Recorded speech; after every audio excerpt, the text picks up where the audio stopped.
अस्सलाम वालेकुम नाज़रीन। पाकिस्तान और वेस्ट इंडीज़ के दरमियान 3 टी20 मैचों की सीरीज़ का तीसरा और आखिरी टी20 इंटरनेशनल क्रिकेट मैच कल नेशनल क्रिकेट स्टेडियम कराची में खेला जाएगा।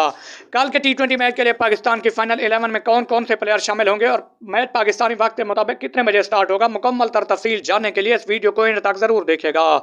लेकिन उससे पहले अगर आप हमारे चैनल पर न्यू हैं तो हमारा चैनल सब्सक्राइब करके घंटी के बटन को प्रेस कर दें ताकि हर आने वाला न्यू नोटिफिकेशन आपको मिलता रहे। तो आपका कीमती वक्त ज़ाय किए बगैर चलते हैं आज की वीडियो की तरफ और आपको बताते हैं कि पाकिस्तान और वेस्ट इंडीज़ के दरमियान कल सीरीज़ का आखिरी टी20 international cricket match national stadium Karachi में शाम 6 बजे खेला जाएगा। पाकिस्तान को 3 टी20 मैचों की सीरीज़ में 2-0 की फैसला कुन बर्तरी हासिल है।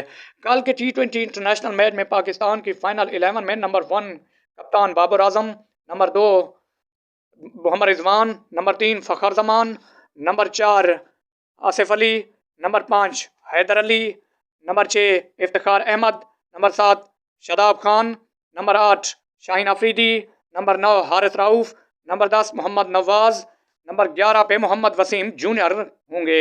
याद रहे कि पाकिस्तान को 2 मैचों की सीरीज़ में